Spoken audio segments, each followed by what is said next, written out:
Okay. I have hesitated talking about race relations for a very long time. Not that I'm afraid of backlash or anything, I just really like to pick and choose my words carefully and my battles. These days is what I'm really trying to do. I'm not 24-year-old Gines anymore, who is actually kind of a fucking asshole. I'm still just offering my view, just with less douchebaggery. I think what's been happening in Milwaukee this past week kind of gives me the opportunity to say what I gotta say right now. To recap, a 23-year-old black man was shot during a police foot chase through the streets of Milwaukee, with massive protests breaking out shortly after. I don't really like that. Let me try something else. An overnight fatal shooting by police as they chased an armed man through the streets of Milwaukee, igniting violent protest across the city. I don't like that either. Okay, let me try one more time. Violence, chaos, and a city on fire. Gunfire erupts during a protest as police shoot and kill a 23-year-old armed black man in Milwaukee. Oh my god, nobody ever needs me to read them the news ever. Like, nobody needs this face and this voice telling them the news. Fuck no. I just told you the same story 3 different ways because I'm an expert news writer. So keep that in mind going forward, because I want to talk about narratives and how I think ours are kind of all jumbling up together. We all may have started with good intentions, but damn it, son, we are off the rails here. With a story such as this one, my objective-y news mind goes like this. Holy shit, people are rioting, what happened? Well, a black man was fatally shot by police. Oh shit, what happened? Evidently, this man was stopped by a cop. He had a stolen gun on him, there was a foot chase, he was shot. Okay, those are pretty much the facts of the case. Alright, well this happened at around 10:15. The news broke around 10:15 on Saturday night, and protest erupted about 2 hours later. That is remarkably fast. Much faster than other similar stories that I've observed as a news writer. Now, people hear a story like this that have similar elements. Black man shot by police, riots erupting, and I think they fall into kind of 1 or 2 camps here. Let me point out the extremes of those camps though. From what I've observed online, aka the land of extremes, I think the right side of things reacts to a story like, well, he was a thug. He ran from cops. He had a stolen gun. What did you expect would happen? And now you're burning your city down? Oh my god. Like this very haughty kind of attitude where it's like, I'm up on my cloud of judgments just raining down everything I see wrong with you, you evil people. Like it's just very, like shut up about it already. And while I'm okay with pointing out the facts, you don't have to be a dick about it. Now, the left, as I see it, they branch out into much different directions. Some extremes may still apply, however. Some people just wanted to riot and burn shit down, which they did. A lot of things burned and a lot of things were destroyed. It takes a lot of anger and frustration to destroy your own community. Some took it out on white people on Twitter. Some were the white people on Twitter who were apologizing to these extreme rioters by saying, oh, I understand, it's okay to burn things down, like, you know what I mean? But then there was a lot of people just saying, whoever was out there, protesters, rioters, organizers, whatever, go, be safe, and just go home. I saw a lot of people doing that, which was actually really nice to see. Just encouraging, what the fuck are you doing? Go home. Start the zeet already. Now, in my observation online, many take things that happened in Milwaukee and assign it to all who follow the Black Lives Matter movement. I guess I'll call it a movement. They think any and all activists of Black Lives Matter are like these people who were rioting and being pushy and burning shit down, when that's not the case. Not all people who follow Black Lives Matter do that or encourage that.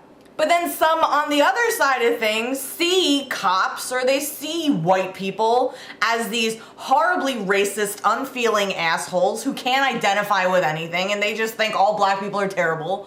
Like, No, that's an extreme mindset. And why do people think that? Because there are jackasses that run around Twitter that say things like hang all coons or like drop the N-bomb just willy fucking nilly because they think it's cute. Well, it's not fucking cute. It's really annoying and it's stupid and it's counterproductive. See how the extremes of either side really fuck shit up for everybody. But you know what? These aren't facts.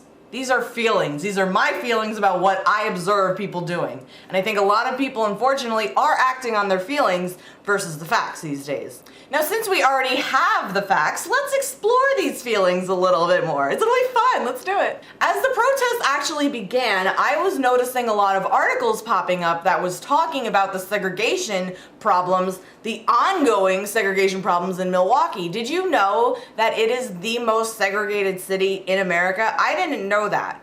So I decided to research and learned a lot. One of my friends who used to live in Wisconsin said that it's a very difficult city to be poor in, even for middle-class black people. I'll provide some of the links to the stories that I read for you. These problems are terrible for the people of Milwaukee, and they're echoed in other cities like Detroit, Baltimore, Chicago, Atlanta, etc. et al. Am I apologizing for this and saying, oh, I understand why you had to burn the city down? No, I don't think you should be burning your fucking city down. However, I'm acknowledging, okay, I see why tensions were so high to begin with and why something may have broken the camel's back. I get that. I do this thing where I read something and then I process it with my brain and then I tell you about it. It's kind of fun for me to do.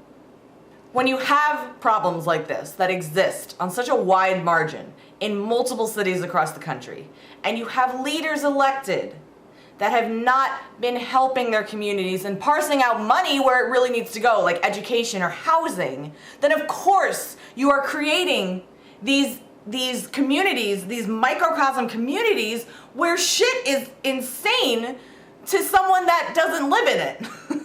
Me, I look at that, I say, oh my God, I can't even imagine. But it's a reality for some people. Morale is low as fucking fuck in these kinds of communities. And people do point out instances like black on black crime and why it's so high. Because that's a problem. It's a byproduct of what is going on in a community that is feeling marginalized and feeling oppressed. I get that. I understand that. I don't think these problems are being addressed properly though. Either they'll say, oh, well, that's not a problem right now, or people will be like, well, it's just thugs, who cares? Like, fucking A, guys, let's have a chat. Jesus God. And honestly, I think groups like Black Lives Matter, maybe when they began, they had the intentions of bringing issues like this to light. I read over all the points on Black Lives Matter website, and while I agree with some of them inherently, I think a lot of the language that is used may possibly have contributed to this kind of idea people have about Black Lives Matter, and maybe have sparked this kind of rhetoric that allows for cities to be fucking burned down. Some things on the website talk about disrupting communities, dismantling the bad guys, and pledging your unwavering support to these causes. Very extreme kind of language, in my opinion. This doesn't mean that criticisms should be met with accusations of racism, nor does it justify burning down a city. But these issues are coming to light, unfortunately, at the expense of riots, businesses destroyed, a man shot and killed, and even more ire being thrown at police and white people and just anybody that disagrees with anything. Even though now we're learning that the cop was black and the suspect in this case may have pointed his gun at the cop before opening fire. Now, these are facts as given by police, and I know that people have very little faith in police, but these days, they're being ultra motherfucking careful because of all the crazy tensions going on. So I'm putting a little bit more faith into that right now. So what the hell do we actually have here? We have a situation of communities where legitimate grievances need to be brought to light. But we see this destruction that was sparked when none of the facts were out yet. So what happened? How did this happen? Well, I think partially people had their own narratives in their mind, using it to justify any sort of revolt, whether that's protesting or being a dick on Twitter. And I just think there's gotta be much more productive ways for us to channel this anger. Now, I don't believe in dickishness for the sake of dickishness, nor do I agree with allegations of racism over a fucking opinion. I see this shit from both sides. Thugs and apes, dude, really?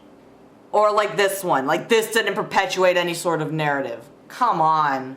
A good first step, I think, is to acknowledge these narratives and acknowledge these extremes that exist with and without fact.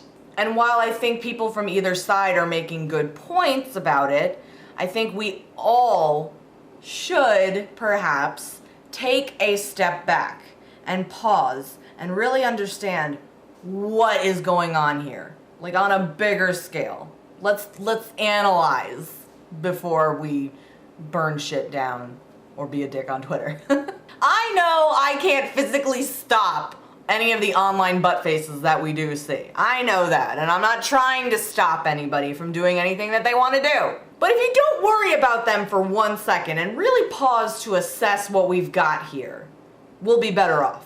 I promise. And it's good to acknowledge legitimate grievances between groups. But how do you do that? By shutting the fuck up for 1 second and just listening. You will get your chance to talk, but just stop the zeets, shut your fucking mouth, and just listen to your fellow human being.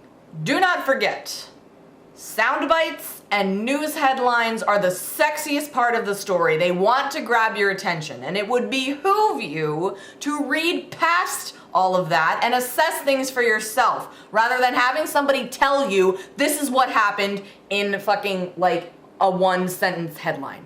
We are in a very fucking iffy social climate right now, and I have no way of fixing it all on my own. I am just one Yutz asshole douchebag on YouTube here. But as we push forward into November, I submit we should put some of these socioeconomic problems like we've seen in Milwaukee. We should put these on the docket for problems that we gotta fix. But how do we fix them? By discussing it first. By talking and debating and chatting. I love doing it. God. I have a lot more thoughts about race relations, and I wanted to see what you guys thought about my thoughts on race relations. I'm really trying to just make sure that we do dialogue with one another, and I've seen it happening more and more. I want to point that out. I do think people are starting to dialogue more. I think we are talking about the extremes and dismissing them versus embracing them more. I think people are just kind of retweeting the extremes instead of adding to them. So I think we're in a place where we're ready to talk, we're not ready to talk. We might be ready to talk, but crazy things keep happening. But I want to keep trying, and I want to keep pushing forward, because I think chatting about things and talking and really discussing, really debating, that's really the only way we're going to get things done. And then that sets up the framework in order to actually fucking make legislation that will help. I'm not a legislator. I can't fucking make laws. I can't do it. I tried, I can't do it. I'm not here to annoy you with baseless insults and bullshit like, ha ha ha, isn't it funny a person not like me? I'm not here for that anymore. Listening and conversing across the universe is awesome, in my opinion. So that's what I would like to do and keep doing. So with that out of the way, that's it for me. Please let me know what you think. Please like, share, subscribe this video. Comment the shit out of it. I want to hear everything you guys have to say. Please let me know. And I hope you watched to the end, because that's what I really, that's how you fucking know. When you watch to the end, this isn't even about like fucking ad revenue or anything like that. It's just about like, there's a message here in regards to what I'm saying. We gotta hear it in full. That's what's about listening, I think. I think it's a good thing. I just think it's a good thing, guys. That's all I want to tell you. I'm really sweaty and hot, and I gotta go. I got a brand new light, and it is just beaming the fuck down on my fucking face. I took my pants off midway because I can't. It's too hot in here. I should have started making videos in winter. Oh my god. So anyway, I'm gonna go. So let me know what you think. And as always, take care, bitches. GTF. Ah!